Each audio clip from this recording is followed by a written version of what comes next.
Hi and welcome back to the channel. Now, anybody who's watched any of my videos will be acutely aware that I have a Tesla Model 3. If you've watched more of my videos, you'll probably know I ride a pedal bike. What you might be less aware of is that I also ride a motorbike. Now, I mention this because all three of these vehicles have one particular thing in common. None of them come with a spare wheel. So therefore, you need to make sure you have a solution to be able to fix punctures and, crucially, pump the tyres back up afterwards. And that is the product I'm going to talk about today, and it's brilliant. Stay tuned to learn more.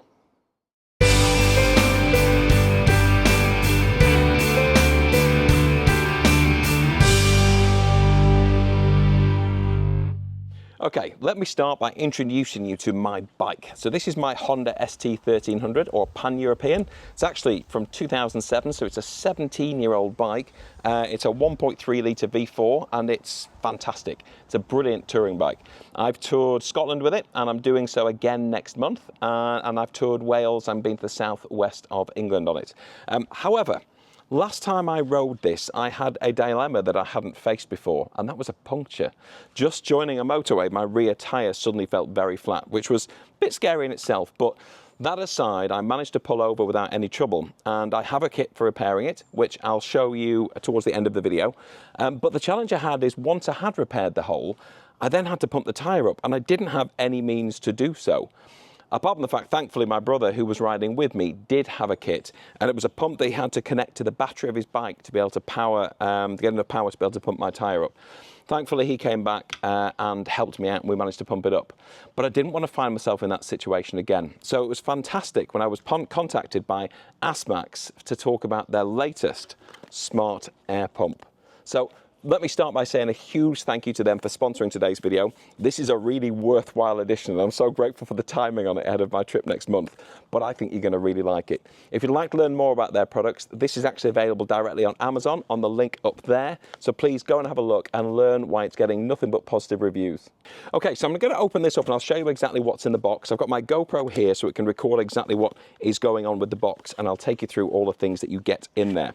So first and foremost, the point of this is that you can use this without it being connected to an external power source. So the whole thing is wireless once you've charged it. And you charge it really straightforwardly off a USB-C and a mains connection. Or you can charge it in your car. So it's really easy to use. And it means you can carry it with you at all times, whether you're in the car, on a motorbike, or on a pedal bike. Or you could even just use it at home to pump up a basketball or a football. So it's really versatile, but it's got a little more uses than that as well. So box itself are nicely branded, and it tells you a little bit about it. It comes with a 2-year warranty, worth knowing. It's got 7,500 watt-hour battery in it, so there's plenty of opportunities to be able to pump up your wheels again and again and again. There's LEDs, and it's got a power bank feature. So I'll take you through those in a moment. I'm just going to pop that down there. So let's have a look what's in this box. So when you open it up, it's in two halves. You've got the pump itself, which we will come back to, so I'll pop that down here a moment, and then the rest of the contents. So in there, you have an adapter to be able to use different, I think that's bicycle valves, so it means you've got a bit more versatility about what you can use it on. And secondly, you've already got the pin in there to be able to pump a football or a basketball up, so straight into the hole of the ball, which is fantastic, and that's in there. Secondly, you have the main connection to the pump. So this goes onto the pump itself, and then this goes onto whatever you are actually inflating. So really straightforward, and that's the exact fitting you would find on a car or on your standard valves on a pedal bike, unless you're using the adapter that's in there. So also in here you have the USB-C charging. So it's USB-A to USB-C. USB-A goes in whatever adapter you've got at home, and the USB-C goes into the device to charge it. And last but not least, you've got a bag to be able to put all of them in, and it's a nice, thick, high-quality bag, actually. So you wouldn't mind that knocking around in your boot, or potentially in your rucksack if you're cycling, or in one of your panniers if you're on your motorbike. So really, really good that you can package it all together. So the unit itself is in a really straightforward design. It can freestand, or it's nice and easy to hold, and it's got quite grippy sides. You've got the branding on the back, and then you've got a couple of cooling areas, one also probably to be able to suck air in, I would imagine. And then on the front, you've got a display. If we peel this off, so if I turn it on, you've got little buttons in the middle where you've got power in the middle, and then plus, minus, a little picture of a light, and then 4 squares, which I'll explain in a moment. But if you hold your finger on power, those dots go across until it tells you that it's turned on. Now on there you can see the PSI of whatever you're measuring currently, which is nothing because it's not connected to anything. 39 is the PSI target, which is adjustable just by pushing up and down. And then you can see it's in car mode. Over on the right, you've got the green battery telling you that it's fully charged. Now, underneath, nothing but an air vent. Sides, exactly the same. On the back, just the branding. And on top, you have where you connect the actual pump. You've got a torch, and you've got, if you pick that up, oh no, you've got a USB-C, which is for charging the unit itself, and then you've got a USB-A because it can work as a power bank, and it'll charge your phone a lot of times. What that equates to is there's enough charge in there to be able to pump up all 4 car tyres on a single charge. So it can pump up 4 car tyres. If you're on a motorbike, you can pump up the tyres 13 times on a single charge. If you're on a pedal bike, you can pump those up 20 times on a single charge. And if you're just pumping up footballs, then you can pump those up 75 times on a single charge. Now, if you are using the torch, the little picture of a light that you can see on the front there, you just push that, and sure enough, there's your LED. So it'll come on once if you push it once. If you push it again, it will flash slowly. If you push it a third time, it will flash quickly, and a fourth time to turn it off. So it means if you are maybe pulled over at the side of the road, this could be pumping up your tyres at the same time flashing to let people know that you're there. So there's a couple of benefits to that. I really like that. Plus, apart from anything else, it's a torch. If you find yourself in the middle of nowhere and you need to look around and see what is around you, then you can just use a nice bright torch and go and explore. Plus, it'll help you obviously see your tyre valves on your car or your motorbike if you're riding or driving in the dark. So if I turn that back off. Now, in terms of the cables that I showed you, the main one is going to be this connector here. Now on the one side, as I said, that's the valve that goes on straight onto your car tyre or bike tyre or motorbike tyre. And the other end is just a case of simply slotting in there and turning it clockwise. And that's it. It's ready to go. Now if I go back to these modes, you've got, start from the beginning, you've got car mode, which is why it's at 39 PSI. You can change that to bar. I think if it's holding your finger on, there you go. If you hold your finger on there, it swaps to bar, if that's something you're more familiar with. But I tend to work on PSI, so I'll put it back. Oh, you got kPa as well. And kilograms per centimetre cubed, squared, sorry. And then back to PSI. So it's got car mode. If I press it again, just let go, it goes into bike mode, and that changes the set PSI. So you can actually have this preset based on whatever device you're using. So if you would normally use a bike and it's your car tyre standard is say 34 PSI, then you'd leave it at 34. If you ride a motorbike and maybe it's more 32, then you'd leave it at 32. Likewise, the next option there is a pedal bike. So that's at 38. I'll probably go a little higher on that because I tend to have mine at just over 40 because the recommendation is somewhere between 35 and 50. And then the last mode there is the ball. So I said this is on at 8 PSI, or you can put it up to 9 if you really like a solid football or basketball. Last option is you've got a personalised option. So this can be whatever you want it to be. So this isn't defined in quite the same way that, you know, kind of sits between cars would be there, bikes would be there. This can be whatever you like. So if there's something else that you're going to be blowing up, there's something that's a bit more bespoke, then you can set the personalised mode to be whatever you need it to be. Okay, so let's kick off the demo with the pedal bike because let's face it, it's the easiest one. So I've taken the valve off and I'm just going to release all the air out of this front tyre using this handy key. Let's take it down as low as it will possibly go. Okay, now once the tyre is completely flat, start with this and disconnect it from the actual unit just while you're applying it. It's just a bit easier. So screw that in.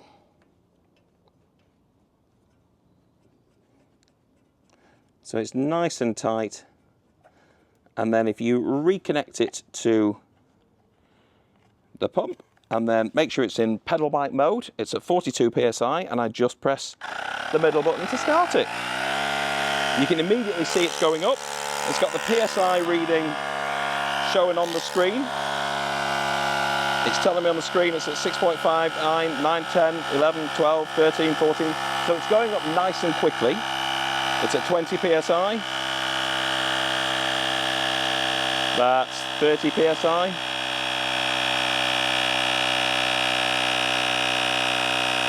That's 40 PSI, and that's 42, and it automatically stops.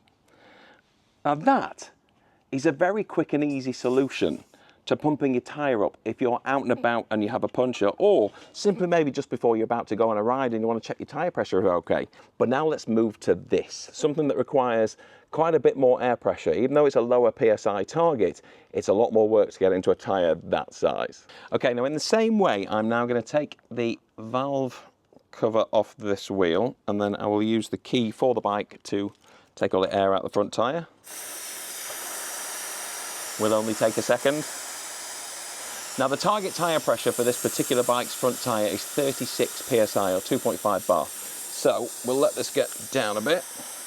Okay, so the release is a bit slower now. It's on its centre stand, by the way, so there isn't any pressure on this front tyre, so it won't damage the wheel. So once again, I will disconnect that, and then the advantage of this as well is it's got a bendy flex. Now on a car it's easy enough, you know, at the end of the day the tyre valve is really accessible. On motorbikes you've often got disc brakes in the way, like I have here.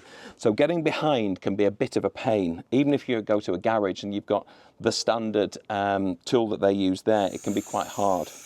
Now, by screwing that on without the unit, inevitably I'm letting more air out. But let me get that nice and tight. It's fine because we want it out.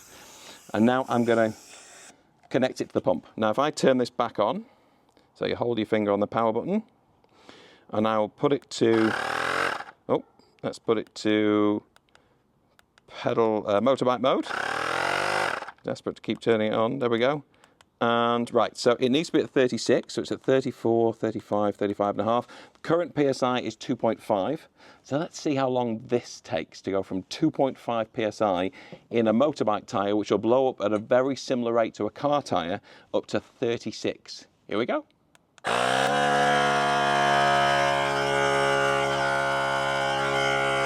that's up to 7.5. That's 10. That's 15. No, it's noisy, but I must admit it's a great deal quieter than the plug-in pump that I actually do carry in my Tesla that runs off 12 volts. That makes lots of noise. And my main tyre pump that I use that's connected to the mains connection in my garage, that makes even more noise because it's got quite a high pressure gas cylinder it fills. Because this is just running off a small independent unit, and we're up to 24 psi now.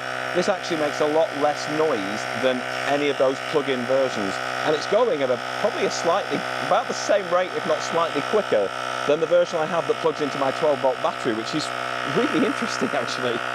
Evidently my bike could do with a wash. Right, that's 29 psi.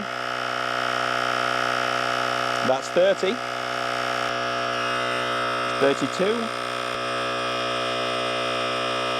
35, here it comes. And that's 36. That's a really impressive time from 2.5 psi to 36 for a motorbike tyre. So yeah, if I have a punch on this next ride, I'll still be able to use my repair kit, which I will show you in a moment. If you want to stay to the end of the video, I'll show you then in case you're interested in seeing it, because that's also available on Amazon. But for that to get back up to 36 psi from 2.5 in that period of time, that's fantastic. And you wouldn't feel quite so exposed sat at the side of a road waiting for that short period of time for that to do its job. That's impressive. Okay, so the last one I'm going to show you is a ball. So here is a basketball, which I have just let down quite a lot, as you can see. Now, you started this in exactly the same way as you would the motorbike or the pedal bike, except instead of screwing that onto the valve of your tyre, you have the pin that comes in the pack with the pump. So that just screws directly into the end. Couldn't be easier. Here we go. So that's on, and that's tight as it needs to be. Stick that into your hole for pumping up the ball. And then we go back to the pump, and what we can see on here is, if I turn it back on, it auto powers off when you're not using it after a little while, which is great for preserving battery. So that's why I've had to turn it back on every time. I like that as a feature, actually. And then if I go over to I won't have to turn the light on again. If I go over to the mode with a picture of a ball, if you can see there, you've got the picture of the ball, and I'll put it on to 8 psi, and all I've got to do, and it currently says the psi is 0, so if I just press start, so it's going nice and slow, so it doesn't put any extra pressure on the ball than it needs to. Okay, so it's circular again. Not registering anything that counts as PSI yet. There you go, it's very quickly going up now. There's 7, and then it will stop at 8. So even when you're at the park or the beach with your family and friends, if you have this in the car and you've got any ball that you guys are kicking around or throwing, then you know you can keep it nice and tip-top, ready to be played with, just by spending a couple of minutes using this. So it's just another thing worth having in the car. I've moved inside now because it's getting a bit dark outside, and also midges kept biting me, which was starting to get a little bit annoying. So this is our games room, so I'll just finish the rest of the review in here. So I'm not going to show you pumping up car tyres because it works exactly the same as the 2 tyres that I did show you. And in terms of speed, you've seen it's quite impressive in terms of how much air it got into the motorbike tyre and how quickly. It's very, very similar with a car. So this unit, I've got to admit, considering its size, the fact you've got all the accessories that can fit in this really, really handy bag. Does it weigh a lot? Definitely not if you're on a motorbike, definitely not in a car. Even on a pedal bike, you know, you could put this in a rucksack and you just wouldn't even notice it was there. So I'd still say no. And the speed that it pumped up that bike tyre was exceptional. So I think this is a really, really great accessory for anybody who has a vehicle that doesn't have a spare tyre and you may have to repair a puncture and, crucially, pump the tyre back up afterwards. So once again, a huge thank you to Asmax for providing this product. I think it's brilliant. It's available on Amazon on that link up there. Go and check it out, get yourself one, get it in your Tesla. Remember, that car comes with nothing. There is no tyre repair kit, there's no tyre, there's no goo that you can put in to fix it, there's not even a pump. It comes with nothing. So get yourself a kit so at least you're prepared should the worst happen to you. Even if it's just a slow punch, you can just pump back up quickly until you get to a garage. Now, if you've stuck with me this far, I did of course tell you that I would talk you through the puncher kit I use. So I'm going to just mention this because it's really impressive, and I didn't even know stuff like this existed until about a year and a half ago. So very straightforward kit, really inexpensive, and you buy it from Amazon. And you have this tool. Now this tool essentially is almost like a, it's not a crochet hook, but it has the hook like a needle. It's like the eye of a needle. And it has a little gap at the end that's quite small. And I'll show you what you do with that in a moment. And then you've got this, which is basically a drill bit, quite an aggressive drill bit with a handle. And the reason why it's got the handle is you will use it as a drill bit. It's quite a dangerous weapon as well, so don't abuse it. And then crucially, you have these, which I'll show you what that is in a moment. But essentially, these are rubberized strips. And they're just kind of slightly sticky, but really solid. And the way you use them is so simple, but brilliant. And then last but not least in there, you've got a tiny little knife, little craft knife, to be able to cut through the rubber. Now, the reason you have all these kits is how it works is if you get a puncture, now assuming it's a screw or a nail, one, you've got to get it out. That's the first thing. And there's nothing in here to do that, so maybe some small pliers probably wouldn't hurt as well. But then once you've got it out, you actually use this in the hole. So you stick the hole that you've got in the puncher, literally you make it a bit bigger by putting this in and turning it around, twisting it and pulling it in and out. So you're making basically a round hole. And once you've done that, this is where it gets interesting. So you take your rubber strip, you peel off the backing, and then you hook it right through the middle of kind of your eye of the needle. And then you stick that in through the hole, so it's up to about here, so it's pretty much all of that goes in, and it means that you've got the two ends, because this, you're putting this right in the middle, you've got the two ends sticking out. And if it's a big hole, say when you've got in that, it's gone in really easily, so there's a lot of space to fill, you can maybe even do it with a second one, and you're left with, and then once you've pushed it in, you just pull this out and it comes through that gap in between. So even though you're pushing it in, when you pull it out, it doesn't come with the hook. So that's then, you're finished with that. You've got these two bits of rubber sticking out, and then you just use your craft knife and you just trim the excess. And you end up with these bits. Now I'll show you on the GoPro, which is running down here. And they are just, I mean, they're really, really sticky, hard bits of rubber. And what that then means is that as you pump air into the tyre, these sticky bits of rubber stick to the inside of your tyre and they form a bond that is completely airtight. So you've got nothing on the outside apart from a tiny bulge because you cut it off. And then on the inside, you've got this loop that, because it's a loop, it's really hard for it to then come back out through the hole. But then crucially, because it's sticking together, it seals the hole. It's that straightforward. I did that on my motorbike, fixed it with that in no more than 5 minutes, and then trimmed it, pumped it up when my brother came to me. Won't have to do that next time, thanks to Asmax and this excellent pump. And it was ready to go. And I've since ridden another maybe 1,000 miles on it without any issue at all. So this kit, or similar, there's lots like it, and I'll put a link to this. This is on Amazon as well, so that's up there. Genuinely game-changing. If you have just these two in the boot of your car, or in one of the panniers on your bike, on your motorbike that is, or on a pedal bike, this isn't going to work on a pedal bike because obviously you've got an inner tube, then you're sorted if you have a puncture, at least until you get a better solution, or in my case, for another 1,000 miles without even thinking about it. I'm doing 1,500 miles on that bike next month, and I'm not worried at all about that back tyre because that kit has held that well. And I think it was like £20, £25. It's insane. So I would suggest you absolutely get yourself one of these, but also give some serious thought to getting one of these.